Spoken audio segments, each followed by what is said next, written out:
The Chrome Horn and the Secret Love by Ronald Grimm. Chapter 1, Scene 1. The applause still rang in Rowan's ears as he slipped through the palace doors and into the night. The great hall had been warm with bodies and wine, the king's laughter booming over the crowd as Rowan had played his final tune. The cool night air settled against the sweat on his collar. The purse at his belt was heavy. He played well, and they paid accordingly.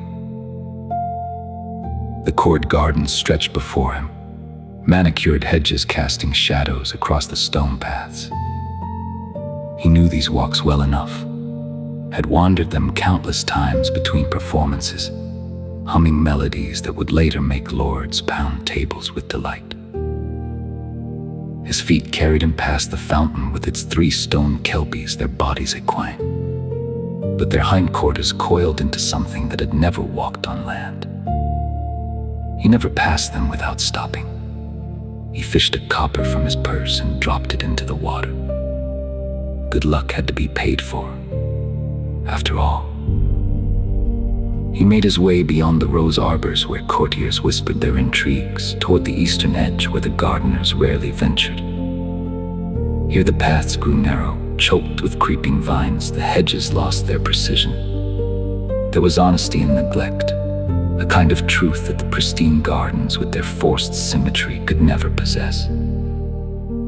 He found his usual spot, a small clearing where an old willow tree stood sentinel, its long branches sweeping the ground like a curtain of green tears. The moon hung full above, painting everything silver. Far to the east, a storm was building. He could see it in the silent flicker of lightning along the horizon.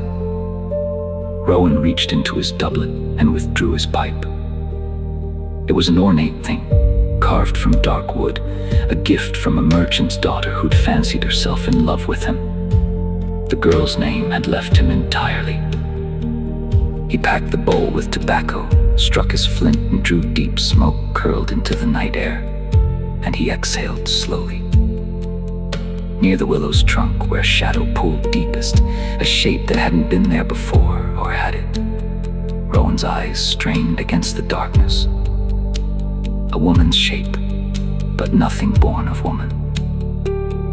She was tall, her form wrapped in moss and tangled ivy.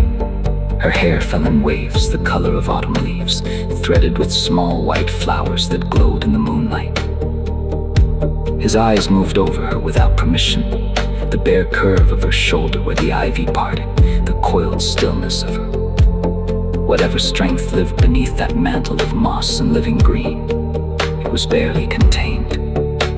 Her face was a song, one he'd been trying to write his entire life. She was looking directly at him. Amber eyes caught the light like a cat's. She stood motionless, her back resting against the willow's trunk. His pipe hung forgotten in his hand, smoke drifting unnoticed past his face. Every song he'd ever learned, every clever word fled his mind completely. She tilted her head, and something flickered across her face. Her lips parted slightly. Their eyes met and held. Her mouth curved into a smile he felt somewhere behind his ribs. It happened faster than thought. Her skin rippled and darkened, the green pale flesh hardening to rough bark.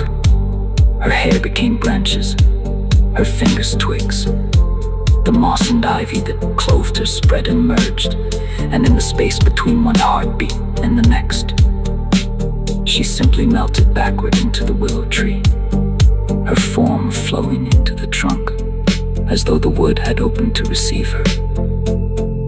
His pipe fell to the ground, scattering embers that winked out one by one.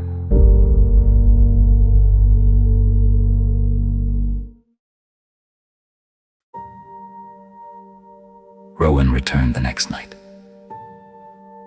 He stood before the willow, drew his alto recorder, and played one of his favorites. Its unsung words were about a girl left waiting while her lover chose the sea. The notes drifted through the clearing. He returned the following night and the night after that. By the fourth evening, he'd stopped expecting her to appear. Instead, he simply played love songs mostly. Any song he knew that spoke of longing and impossible things. But the willow's branches simply swayed in the evening breeze, indifferent. On the fifth night, it rained. Rowan came anyway. His cloak soaked through his fingers, slipped on the wet wood of the recorder, but he didn't stop. The rain drummed against the leaves above, a counterpoint to his melody. Weeks passed.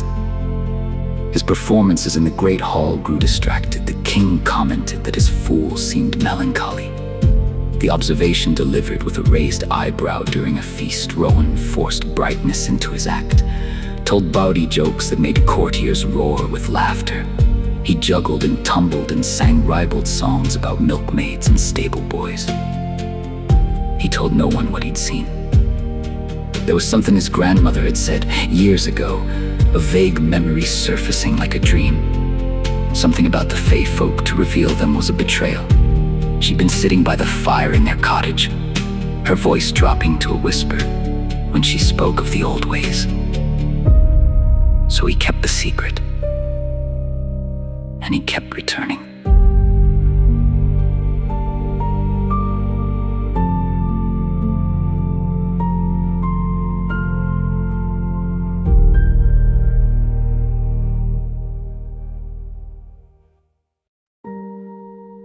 The Crumhorn and the Secret Love by Ronald Grimm. Chapter 1, Scene 2. Rowan found the first rose in his chamber. He'd returned from the garden near dawn, exhausted, and nearly missed it there. In the corner where the wooden floor met the stone wall, a crack barely wider than his fingernail, and growing from it, impossible and perfect, a single white rose. He crouched down and stared. The stem emerged directly from the stone, as though the rock itself had decided to bloom. The petals were flawless, still beaded with dew that had no business existing indoors. Rowan reached out and touched one petal. The second rose appeared 3 days later. In a shadowed corner of the corridor he used each night to reach the gardens. He only noticed because he'd dropped a coin and bent to retrieve it. There, at ankle height where no one would think to look, a deep crimson rose growing from impossible stone. Another appeared tucked behind a rain barrel near the kitchen entrance, soft blush pink, just visible in the shadow. He noticed other things too. His room, he'd always kept it in a state that his mother would have described as a disaster. Costumes heaped on the chair, scripts and notes shuffled into precarious towers, juggling props on the floor. But someone had begun tidying things. Like a white wind, his grandmother's name for such things, had moved through the room while he slept. When he'd asked the palace maid about it, she'd looked genuinely baffled. That night, before he left for the garden, he set a small clay pot of honey on the windowsill. He placed it there quietly, the way his grandmother had taught him to leave things. In the morning, the honey was gone.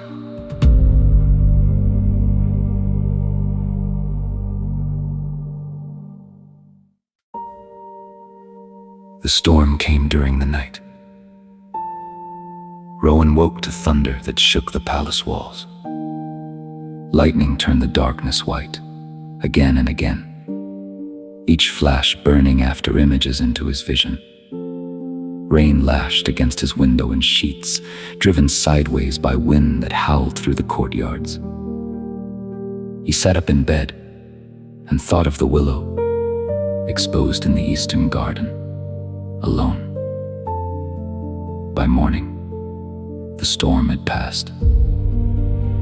The garden was littered with broken branches, debris scattered like the aftermath of battle.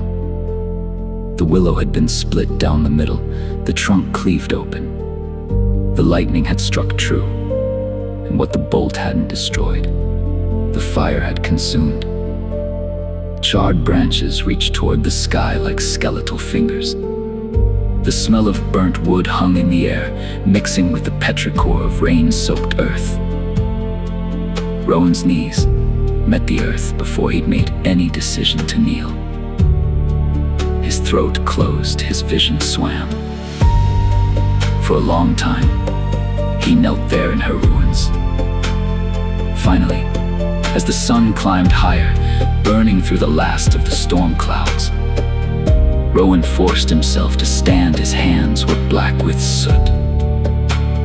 But as he turned to go, there, a piece of wood the length of his forearm blasted clear of the fire. The grain ran pale and smooth, a gift.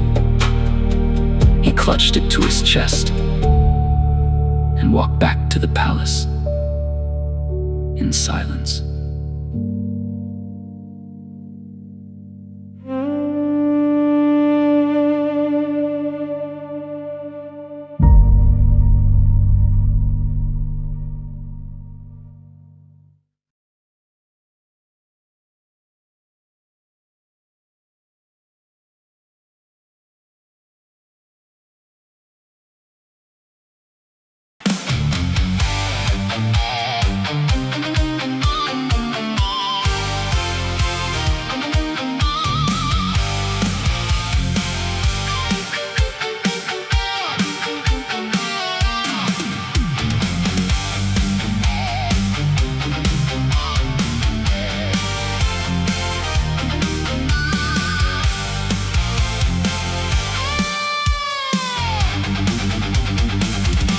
I dance for the rose that grows in stone. I dance for the rose that grows alone. I dance for the rose the court has never known. Where is my crumb horn? I tear through the halls, I'm breaking, I'm torn. My crumb horn is gone. Without it I'm nothing, abandoned, forlorn.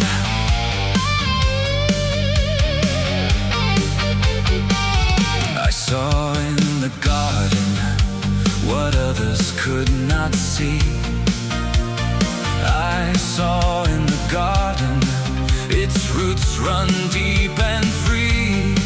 I saw in the garden she turned her eyes to me.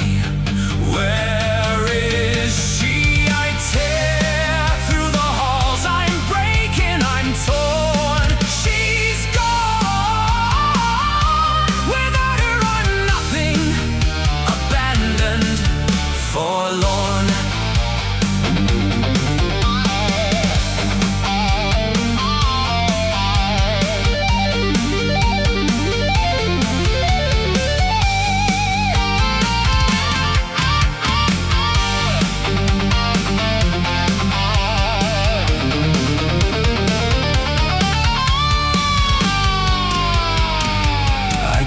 What the moonlight showed to my eyes, I keep what the moonlight hid in disguise. I keep the beauty, both graceful and wise. Where is my crumb horn? I tear through the halls, I'm breaking, I'm torn. My crumb horn is gone. Without it I'm nothing, abandoned, forlorn.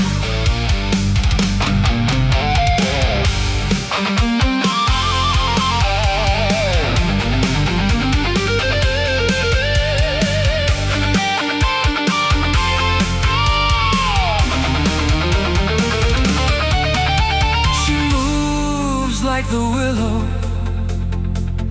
that bends in wind. She moves like the willow with bark for skin. She moves like the willow, grasping this mortal's heart.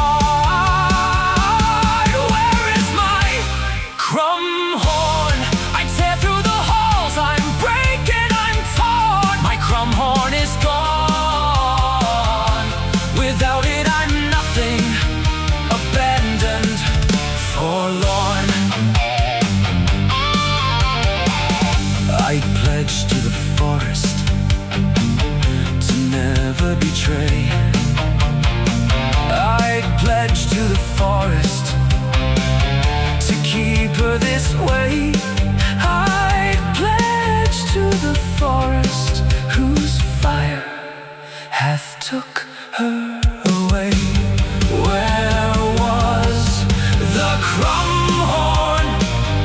I tore through the halls. The crumhorn was lost. But why now have I